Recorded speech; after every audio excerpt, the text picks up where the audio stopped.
Abu Laith, as always, thank you for joining on another episode of Wandering Middle Eastern Teacher. So, today, as you can see from these pictures, we'll be looking and touring the amazing international city of Istanbul, Turkey. So, thankful Corona is getting under control and international travel is possible again. So, this is a bridge crossing over from Asia into Europe. Let's get started. So this is one of the famous spots in Istanbul. We're in the Sultanahmet area. It's probably the most famous tourist area in the city. So this area that I'm currently standing used to be a hippodrome. So that was a place where under the Roman Empire, when this was the Byzantine and before that in the Eastern Roman Empire, they'd have chariot races around the circle. So then later it was converted into kind of a place to put all the symbols of the conquest that first the Romans made, the Byzantines, and then the Ottomans. So right behind me, this kind of greenish metal thing is the Serpentine column. So it's actually made by the Greeks after to commemorate their defeat of the Persians in the Persian War, and then brought by the Romans here once this was made the capital by Constantine. So, and you'll see behind that an Egyptian monument taken from Egypt, also to commemorate victories of the conquerors. And then in the background, you can just see the tips of the Blue Mosque there in the back, creeping up among the trees. So what's great about this site is it's nice, pretty, lots of trees, lots of shade, and completely free. So during this kind of tour, we're going to focus on what are the free things that you can do to enjoy your time here in Istanbul. Enjoy! One of the great things about this Sultanahmet area on the European side of Istanbul is just that everything is just so close together. So these monuments here, the Blue Mosque, Hagia Sophia are all really close together. Easy walking distance, maybe 2-minute walk, plus lots of trees everywhere, and lots of history. And you can see these symbols of so many different empires: the Egyptians, the old Byzantines, and then current Islamic Ottoman history as well. Just truly amazing sights altogether. So here we are in Sultanahmet, at the big park that's in between Hagia Sophia, or Greek Hagia Sophia, and the Blue Mosque, which is right behind me. So these two buildings are probably the two most famous things in the city. Things that are kind of on the tourist list. You have to see these two things. So Blue Mosque is free, but you do have to be Muslim dress appropriate. So for women, you can't have your arms uncovered, no short sleeve or tank tops, and wearing pants. And then you wouldn't be allowed to visit during prayer hours. And then, so the history of, on the other side, Hagia Sophia or Hagia Sophia, at the time it was built, it was the largest church in the world, built by the Byzantines.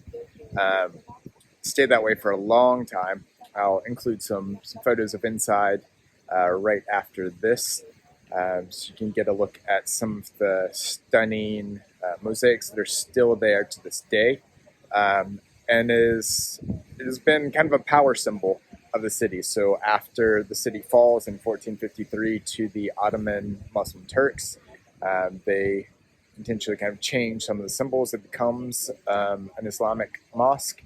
Then in the modern era, once this became the Turkish Republic, it just became a museum free for all. But recently, the government has decided to change it back into a Muslim mosque. I think you can still visit. I'll have prices in the next segment as well.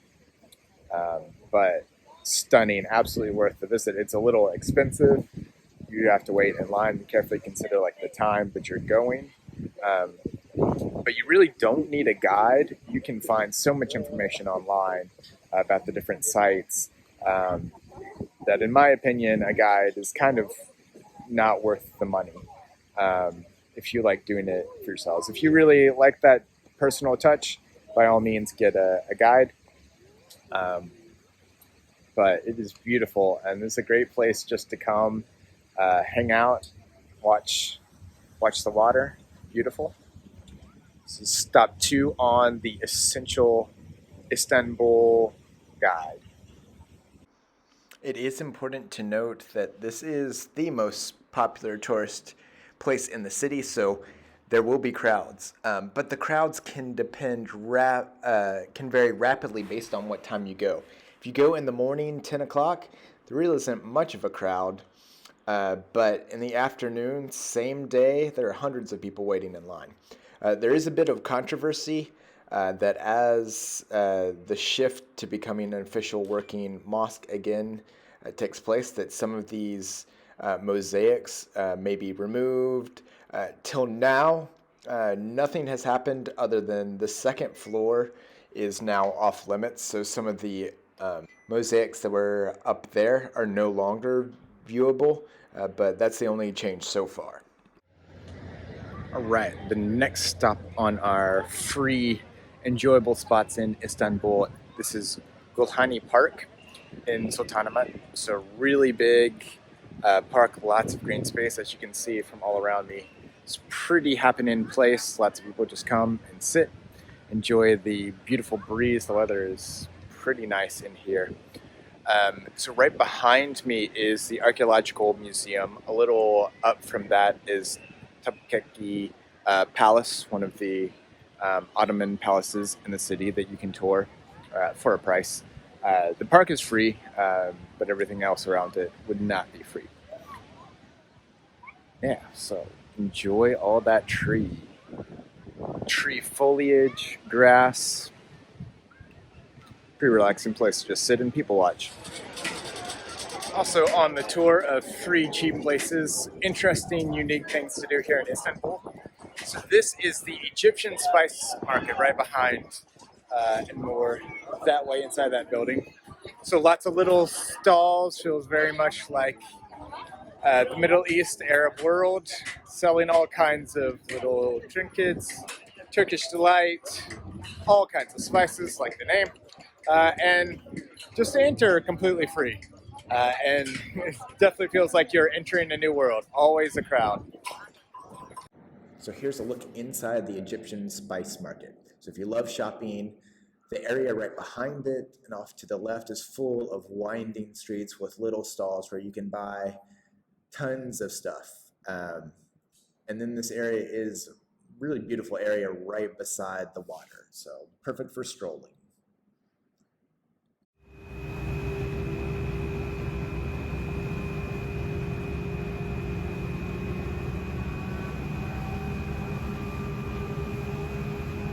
That sound that you're hearing right before this was the sound of one of the ferries pulling out of the dock. So because Istanbul sits and kind of divided in half by the sea right in the middle of it with a European side and an Asian side, lots of water everywhere, and boats are really the best way, and these ferries are the cheapest option for getting from side to side because there's so much to see on both parts. And especially if you've been wandering in the desert, being around this much water is just refreshing. So I highly recommend taking the ferry from side to side once, twice, every time you can, because it is really an incredible way to see the city. Depending on the time of day, it's not terribly crowded, and you definitely want to be on the outside watching everything go by if you don't get seasick, because it is a little bit choppy at times, but beautiful to watch the city and all these famous sights go by in the window. So here's another spot for you to check out that is also free. So I'm here at a park, not quite sure what the name of it is, maybe Icky Park in Katakoy, right around the corner from all of the ferries that come in from the European side of the city. So this is technically the Asian side of Istanbul. So it's a beautiful park, really big open space, lots of bicycles and people walking. But we're here middle of the day and on a Saturday, and not many people here. So lots of space to just kind of sit, reflect, enjoy the water. So this is like the tip of a peninsula, so you can see water on three of the sides of the park. So another place to check out on your journeys. Hello. So now we are at another interesting kind of hidden site for free in Istanbul. So this is, in Turkish it's called Little Hagia Sophia. It's actually kind of a misnomer. Some, for a while, thought that this was kind of the test run for the architects before they actually started the bigger, much more famous Hagia Sophia in Sultanahmet. But that's actually not true at all. The design here is completely different. They were kind of started the same time. This one actually is probably a decade older than Hagia Sophia, than Hagia Sophia. So this was originally called the Church of St. Sergius and Bacchus. It's built in the 530s, kind of funded, sponsored by Justinian, the Byzantine emperor at the time. And then once the Turks took over, conquered the Byzantine Empire, 1453, eventually this was converted into a mosque. And that's actually the reason why it's still free today, because it is an actual functioning Islamic mosque. So you can go inside and you can kind of ponder, imagine what it would have been like as a Christian church, but everything in there is set up as an Islamic mosque now with the minbar, the qibla, and those things. But you can still kind of see, so one of the interesting things in there, there's actually a hand water pump that for Muslim services they would use for ablation to wash their hands before service. But this is probably the spot where the baptism was before, or even before the Christians washing their hands before entering service was also an important element. So also it's in there's like a little school attached to it with some grass and right out in front. So pretty peaceful place. This is kind of off the beaten path. Not many tourists visit this place, but a good place to add to your tour, especially if you're trying to do things on a budget. As we finish up this tour of the incredible city of Istanbul, I want to show you a few more pictures of the outside of Little Hagia Sophia, and then now the inside of the current mosque, but former Christian church. And then after that, you can see all the ornate decorations, wall carvings, engravings, all the detail that went into this place. It is breathtaking. And because it's off the beaten path, not a whole lot of people visit this site.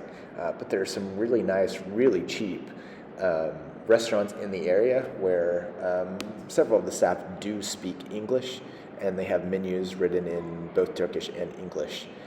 So it's a really great place to visit. And then following this, I'll have a few more pictures of Gulhani Park. One of the big notes just to add before we end here is just this is definitely the right time to visit Turkey. The economy is still suffering some effects, so everything, especially compared to a US dollar, is so cheap and affordable. We loved our visit. So stay tuned next time. We'll have a tour of Antalya and also of the logistics of getting around in Turkey. Thanks. See you next time.